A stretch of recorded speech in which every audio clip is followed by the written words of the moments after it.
కాకినాడ సూర్యారావుపేట దూసలపూడి వారి వీధిలోని ప్రసిద్ధ స్వయంభూ శ్రీ భోగి గణపతి పీఠంలో శనివారం 222వ సంకష్టహర చతుర్థి ఉత్సవం నిర్వహించారు.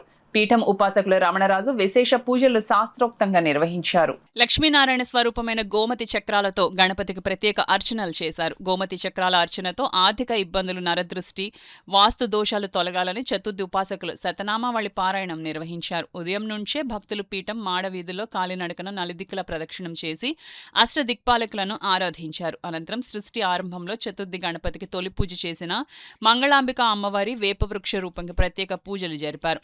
మానసిక ప్రశాంతత, సంకల్ప బలం కోసం పెద్ద సంఖ్యలో ఉపవాస దీక్షలు చేసిన ఆరాధకులు పౌర్ణమి చంద్రునికి పవిత్ర చంద్రార్ఘ్యం సమర్పించి భక్తి శ్రద్ధలతో జ్వాలాతోరణం దర్శించుకున్నారు. అనంతరం స్వామివారికి స్వయం పాకం సమర్పించారు. జిల్లాలోని వివిధ గ్రామాల నుండి విశేష సంఖ్యలో భక్తులు పాల్గొని స్వయంభూని దర్శించి అభిషేక తీర్థం స్వీకరించారు. నక్కా సత్య సతీష్ దంపతులు సుందరంగా పీఠం అలంకరణలు నిర్వహించారు. మురాలశెట్టి వీర ప్రభాకర్ నాగమణి దంపతులు తొలి పూజ హారతి అందించారు. 36 మంది ఆరాధకులు ఉపవాస దీక్షలు చేసి స్వయంభూకి ఉండ్రాళ్లు నివేదించి తాంబూలాలు ప్రదానం చేశారు. పలువురు భక్తులు ఉపవాసకులు పాదాలు కడిగి పండ్లు, ఫలహారాలు అందజేశారు. శుక్లపక్షం రోజున చంద్రుని చూసినట్లయితే అపనిందలు కలుగుతాయి కాబట్టి విఘ్నేశ్వరుడు పూజ చేసిన అక్షతలు తల మీద వేసుకోవాలి. ఈ సంకష్టహార చతుర్థి కృష్ణపక్షంలో వస్తుంది. ప్రతి నెలలో కూడా ఈ కృష్ణపక్షంలో పౌర్ణమి చంద్రుని చూడడం వల్ల జీవితంలో నిత్య వసంతం అనేటువంటిది వర్ధిల్లుతుంది. కాబట్టి ఈ సంకష్టహార చతుర్థి అనేటువంటి విషయాన్ని, దీని యొక్క సారాంశాన్ని ప్రతి ఒక్కరూ తెలుసుకునేటువంటి ప్రయత్నం చేయాలి.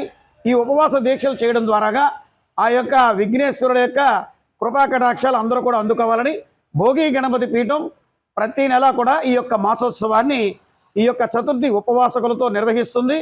ఈ చతుర్థి ఉపవాసకులు తెల్లవారుజామునే ఆ యొక్క విఘ్నేశ్వరుడికి దీపారాధనతో బెల్లమొక్క నైవేద్యం పెట్టుకుని అల్పాహారం తయారు చేసుకుని భోగి గణపతి పీఠానికి వచ్చి ఇక్కడ మాడవీధుల్లో అష్టదిక్పాలకుల సాక్షిగా ఇక్కడ సృష్టి ఆరంభంలో విఘ్నేశ్వరుడికి పసుపు గణపతికి తొలి పూజ చేసినటువంటిది మంగళాంబిక. కాబట్టి ఈ యొక్క పీఠం దగ్గర ఉన్నటువంటి వేప చెట్టు వృక్షమాతకి మంగళాంబిక పూజలు పూర్తి చేసి అల్పాహారం నివేదించి ఉపవాస దీక్షలు కొనసాగించి సాయంత్రం చంద్రుడికి ఆర్ఘ్యం ఇచ్చి జ్వాలతోరణాన్ని దర్శించి ఉపవాస దీక్షను విరమించి స్వయం పాకాన్ని అందించడం ద్వారా ఈ చతుర్థి ఉపవాసాన్ని పూర్తి చేసుకుంటారు.